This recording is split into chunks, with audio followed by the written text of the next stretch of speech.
Bueno, comecei a escribir en galego porque eu o castelán aprendino na escola, non?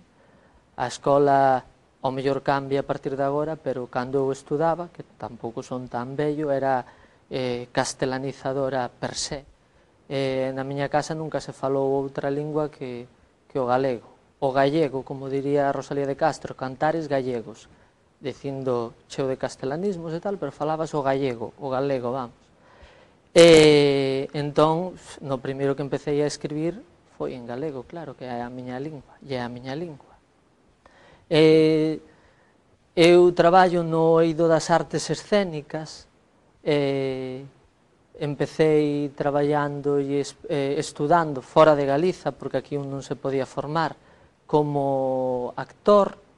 Logo descubrín que a min o que me molaba máis era todo o que é máis ideolóxico, a configuración dese mundo que se crea sobre o escenario. Entón fume a Cataluña a facer dirección e especialiceime en dramaturgia.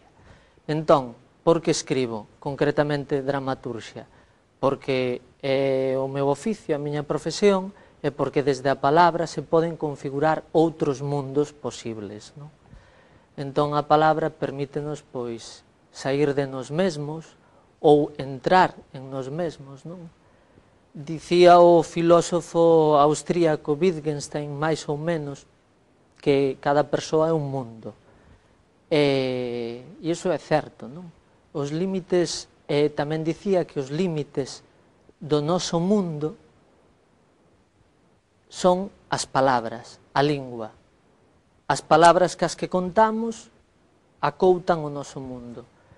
Entón, eu, como mellor é que teño complexo de Peter Pan, pois, gústame crecer continuamente, e crecer é ampliar o meu mundo, e para iso necesito das palabras. Así que supoño que entre o da profesión, as artes escénicas, e esas ganas de crecer continuas, non me queda outro remedio que escribir. Mais ou menos.